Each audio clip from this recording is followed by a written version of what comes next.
So guys, welcome to my first mod video. Now, I wanted to do this Pagani design because I think I had a little epiphany in the night. I woke up and I thought, I'm not quite 100% happy with this watch in its standard form. And I was thinking, instead of letting it languish somewhere in a box or selling it or doing something else with it, I was thinking, hang on a minute. The size is good. It's 40mm case. It's got a good spec regards to the ceramic bezel insert. It's got sapphire crystal. It's got a Seiko NH35 movement, which is keeping really good time and they're extremely reliable. It's 100 meters water resistant, screw down crown, nice finishing. I think there was some things I just wanted to change, and I was thinking, you know what? This is a great excuse because it's got a Seiko movement, and therefore the movement will accommodate new hands, which are easy to find because it's a very common movement and it's popular in the modding scene. So it's easy to buy these extra bits. So what I did is I did that. I bought some aftermarket bits. So I took the bracelet off because that's one of the things I wanted to change. I wanted to really make this look incredibly different. So part of that, an easy mod you can do yourselves. The first thing anyone should do if they want to boost their collection looking a bit more different, a bit interesting, more colour, dress it up or dress it down, change the bracelet or strap. So I took this off using my tool here. So that's off now. So this is my blank canvas, if you will, for doing the modifications. Now the first things I did, I'll show you my new blowtorch. I won't do it because I've already done it. Use one of these to get rid of cyclops.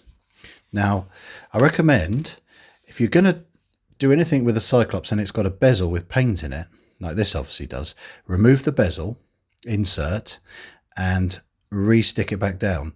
And the other two birds of one stone with this project was this bezel didn't line up very well. You'll see in my other video, the review of this watch, the insert didn't line up. So here's a quick clip of how I removed the bezel insert. So here's my dish, here's my watch. Took the strap off so it was easier. I'm just going to put it face down. And now I'm just going to pour in enough of this so that I know that the bezel and its insert is submerged. So there is just enough in there to immerse the bezel part of the watch. Don't need to totally soak it. So this time tomorrow I will pop it off. Well, me being impatient, I couldn't wait 24 hours. I didn't think I needed to, because this being a Pagani, I think the glue they would have used would have been like a bit of snot or something. So I was right. I left it to soak in this for about an hour. And that was enough for the bezel.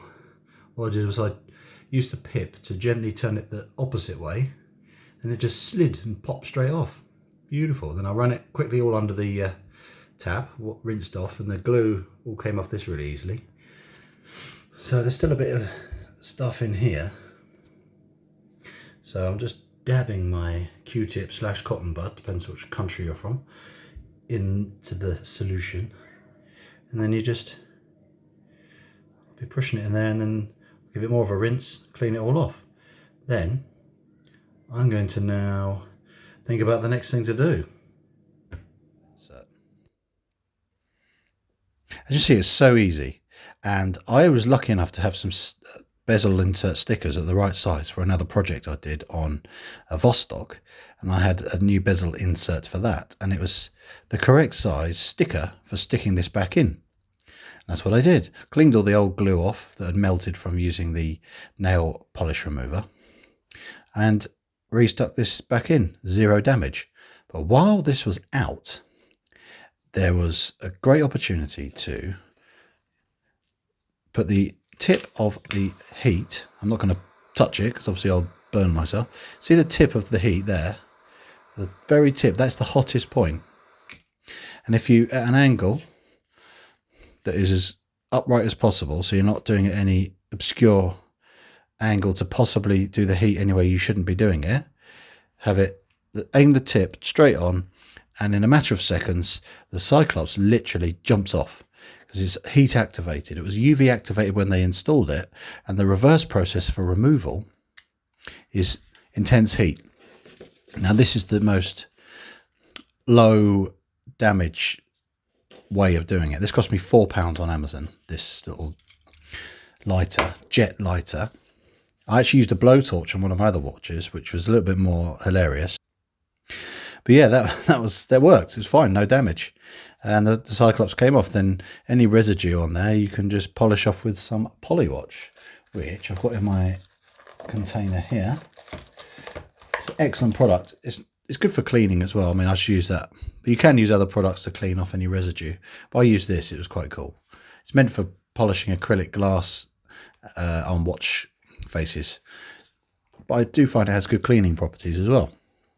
So now we've got these first jobs out of the way, i.e. I've taken the strap off, I've realigned the bezel, and I've taken the cyclops off. And the reason why I've taken the cyclops off is because I'm going to show you what is in this packet here, which arrived today. So I'm just going to open that up. In here is a baby tarantula, and that is what I wanted to have under the glass because I just love spiders and arachnids. No, it's not really. It's a brand new dial. So this is my first time actually looking at it. I'll get the watch out of the way. I got this from DLW Mods and Watch Parts. Here's their information here above my finger. And I got this within a week, all the way from Singapore. I don't know how I'm going to open this. I'm going to have to pause. Yeah, that wasn't easy to open. I had to use these pliers to push really hard. It was under like some kind of vacuum seal. It was really tight to get this off. I think I'll reuse this for something else. I don't know what, but I do like to reuse these kind of cool containers. Anyway, I digress. But in here is my brand new part. This has got upgraded lume C3, which is green.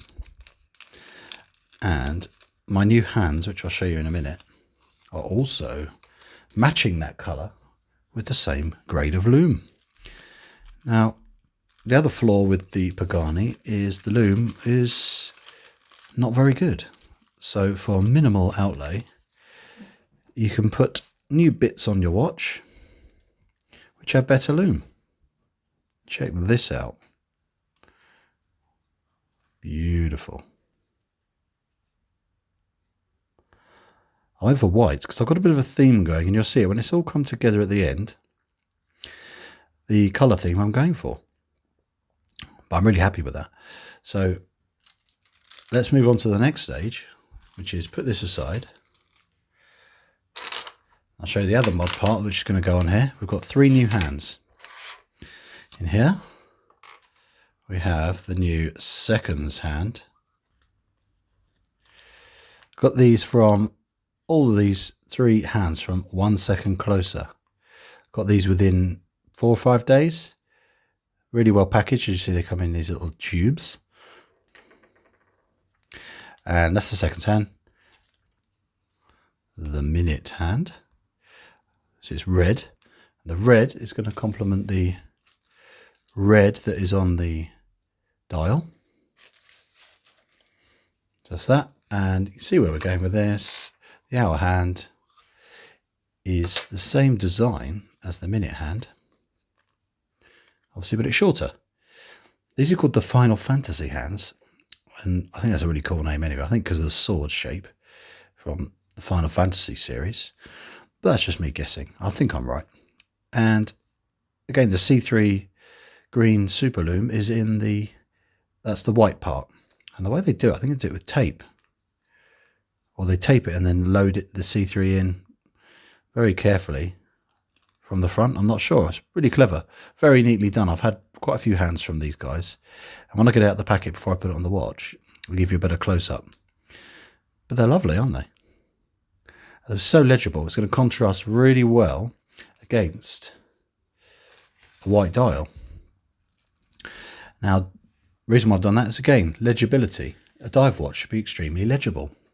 I'm not saying this is impossible to read, but silver hands, as you can see, when it depends on the light and with the black face, they can disappear a bit, and they can't compensate by having the really good lume to make up for it. This doesn't have great lume, so effectively the legibility of this watch is not fantastic. So the first thing I'm going to do is I need to get the movement out so I can get access to taking the dial off and the hands off.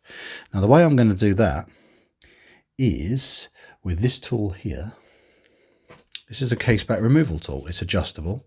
These parts unscrew and are changeable depending on the size of the little parts here that it will slot into. So I'm just going to adjust this to fit this watch.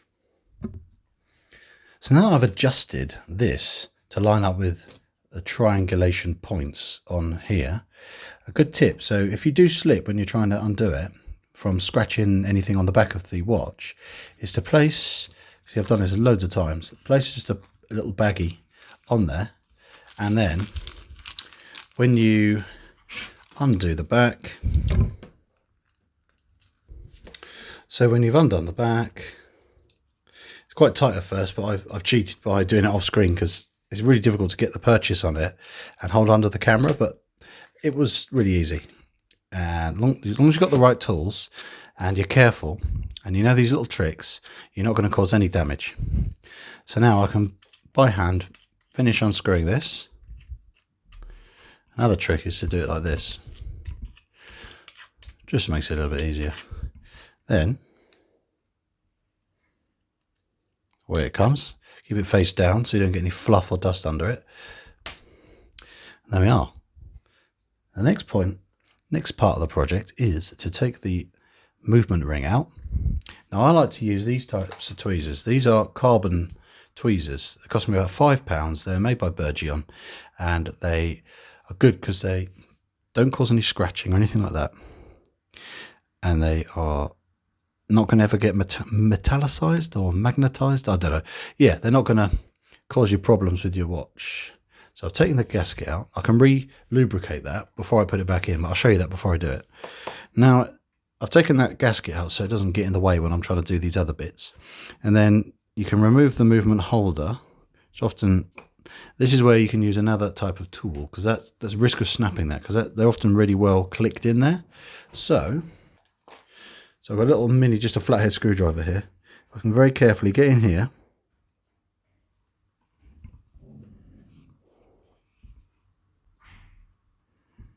Bit of leverage. Very carefully. So there's little grooves here, see? So I'm just doing a little bit of leverage. So I'm not pressing against the movement. I'm using the case of the watch to get purchase and leverage on. So obviously you do not want to do leverage against the movement. So now we've got that loose, I can finish it off with the tweezers or by finger because it's out the watch enough. So there you go. So put that aside, make sure I keep it the right way up so I don't accidentally try and squish it back in later upside down. Put it with the other bits over here. Now, this is effectively free floating in here. It's not got the movement holder to grip it in the case. So then the only thing that's holding this whole movement assembly in the watch is the crown. Now, the way you remove the crown on this movement is there's a tiny little presser there. You see just the end of these tweezers. It looks like it's got a little dimple there. That is a lever. So when you press that, at the same time as pulling this out, after you've obviously unscrewed it first, it will come straight out. So I'll do that. So on my little tool here, I've just converted it so it's got the, so I'll get some focus, there we are. It's just the pointy end effectively. So that is going to be easy for me to then aim and poke onto that little spring bar. So I'm just going to unscrew the crown first. As you can see, it's floating. So then, see, wobbling it around in there. So the way I'm going to get that out now, I'll place it here. I'm going to press down gently on that little tab I showed you earlier. And I can use another tool if I can't quite get a purchase on it with my finger, just to pull the crown out. So there you go. Pulled that in, and out it comes. Again, put that with all the other bits. So nice and safe, kept neat and tidy and together. You see I've got my collection of bits I've taken off the watch, keep them safe. Now I'll get myself another little baggie. Actually, I could use this. See this, there's no fluff or anything on here. So when I gently place that on there, you can buy these cushions, but I haven't got one. But you could place that on there so that when you turn the watch over, it's gently going to be resting on something that's got no fluff or anything that's going to be sticking up that could get caught up in that the mainspring of the movement. So now that just literally lifts off, and there we have it. So I've got the case back here. Another good thing to do before you start fiddling around with this is to get this ready as well. And a good thing to do is before you put this aside ready for when you're going to put it back on with your new mods put on here, is give it a quick puff, because there may still, because from the dismantling of the watch you can dislodge and move bits of dust around, and they can end up annoyingly when you've just finished all your mods and you put it back together, you'll see some new friends along the way, new bits of dust which you don't really want spoiling the aesthetics of all your hard work on the watch. So I'm not going to get my finger in there or anything like that, because that glass underneath is immaculate. So let's put this aside over here. Now I need to get on with the next task, which is to get these hands off. So I'll show you the bits I need to get these hands off. Also, I'll put the crown back in because I wanted to adjust the time to bang on 1 o'clock. And you can actually do it anytime you like, as long as when you take these hands off and you put the new ones back on, it helps you know that the mechanism inside is geared up and lined up for 1 o'clock. Now, it's not so much of an issue as well if you're losing the date reading capability, so you don't have to be don't have to worry too much about that. Now, so when I know when I put my new hands on, as long as the hour hands bang on the 1 o'clock and the minute hand is bang on at the 12 o'clock, everything's perfect. So this, I got this just because it's easier. But what you do is you get your Burgion or equivalent. You can even make these. You can make these out of different things. But this is, I know, it's just going to slip under here very carefully. Slide that under. This just helps prevent me, when I take this apart, from scratching the dial in case I want to reuse it, which I doubt, but it's just good practice. Then I use these tools. I've got again these from Amazon. These are hand removal levers. You can get these under either side equally. Go right under the hour hand, and they all pop off at the same time. So I'm going to synchronize leverage. They all just pop off as easy as that. Now, I like to just pick things up with my Burgion. I sound like a rep for Burgion. Now, just pick up these bits, because it's just so gentle to pick everything up. Or you could just be far more simple, just do that. I don't know what I was doing. So, that's that bit done. Next bit is to get the dial off. Now, the way I did it was, just this side of the crown, there's a little flat area. I could just get my flathead screwdriver, and this is not screwed in like some are, just pops it off, see? Tiny little bit of leverage, then give it a wiggle. There's little feet in there. Spin it around, there you go. So I'll put this gently aside because I don't need to do anything more with the movement for now. What I need to do is have a quick look at the original dial. Has feet on it. And I need to see where these feet are, so I know that when I install the new dial, that the feet are going to line up as they should back in the movement, and it'll all be tickety-boo. So I'm going to do, before I start manhandling my new dial, I'm going to put on my special finger johnnies. These are finger johnnies. That's what I call them, because they look like rubber johnnies and they fit on your fingers. So I got these just again on Amazon. They're cheap as chips. They're slightly too small. I think they're for children's fingers. God knows why children would wear these, but you wear them for too long, you start to lose circulation in your fingers, and then there's a risk your fingers fall off. So I think I'll need to get bigger ones. So now I'm all johnnied up. I'm going to put my new dial here. And I'm going to look at this again. And I'm going to turn this one over to match it. So I've lined them next to each other. They're both facing the correct way. So that's the 3 o'clock position flipped over, and so is that. So I know that that is the leg I need to keep on this one. So I've got to get rid of this one that's beneath it here. So apparently you just give it a twist. So let's give that a go. I'll be very careful. I'm going to use my little tweezers, give it a twist.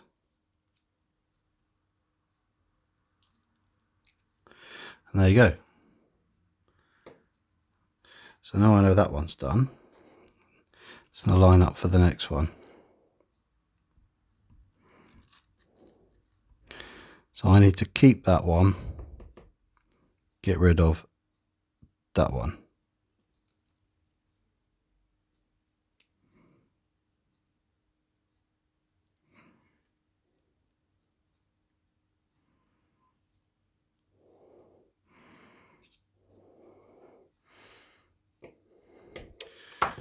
There we are. So technically, that should be this ready to put back on the movement. So I'll put the old one aside carefully.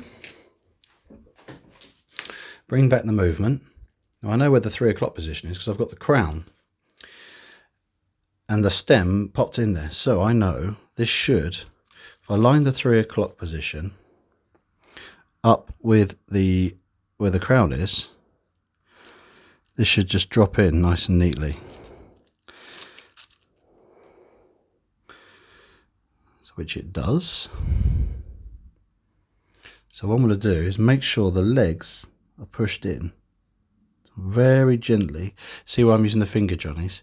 But very gently, I'm just pushing it because it's held in place with just those tiny little legs that go in the holes. So that I'm happy that that is gone in. Okay. Not going to fall off, as you can see. So that's the new dial on. Now I've got the little slightly fiddly bit, which is to get these hands on. Give it a puff while I'm at it. It's always good practice to keep up with your puffing. So now, this is a fiddly bit, but it's great fun. I'm going to start with the hour hand. So I've got the hour hand out of its packaging. Now the easiest way to gently lift this and put it onto the movement is I like to use a bit of this Burgeon. It's like blue tack, but different adhesion capabilities. Not like blue tack, that might leave a residue or something where this doesn't. So I'm going to very gently pick this up. Then in my other hand, I want to make sure I've got ready, where is it? This is a hand pusher.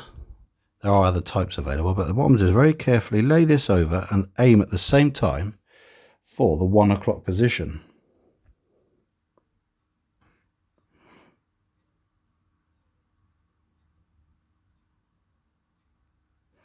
So it's very loosely in place. I can absolutely fine tune it now. Again, with these tweezers, these don't scratch.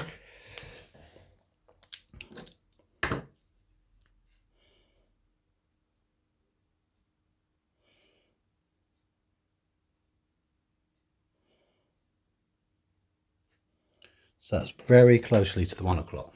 Now what I need to do is gently use my pusher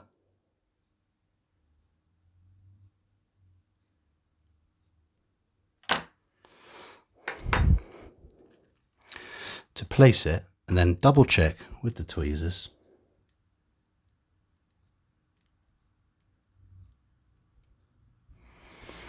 and if I'm happy with that it's not going to go anywhere, to check it's all engaged, which it looks like it is. So it's flat on the sort of the spine or spindle in the middle, the spline. Then let's double check ever so slightly out. There we are. That's it. I know it's at the 1 o'clock now. So now the next hand I need to put on there is the minute hand.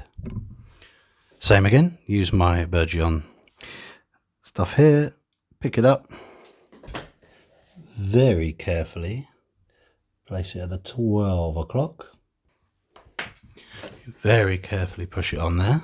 Let's have a closer look, see if that's on.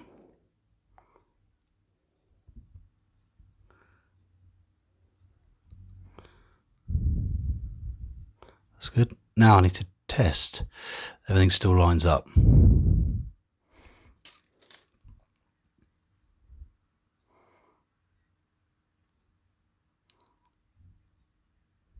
Rear clock. Perfect, see? Now I've got one more hand to go on.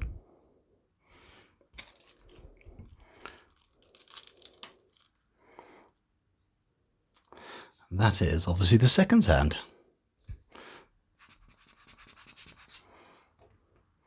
Before I do that, I'm just going to double check nothing is hitting anything else. So what you do is you go around, so you make sure there's clearance, everything. See, nothing's hitting anything. So the hour hand isn't hitting any indices, which doesn't get, it's not long enough anyway. But the other important thing is the minute hand doesn't snag on the hour hand.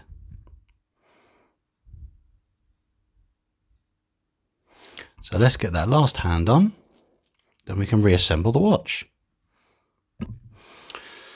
So here's my tiny little second hand. This is the fiddly one, so bear with me. That's the moment of truth. Everything's turning.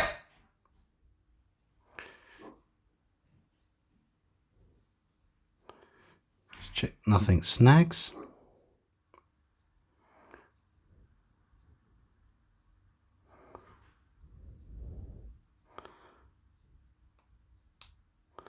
Everything seems okay. So now I'll do the reverse of everything I just did to take the watch apart.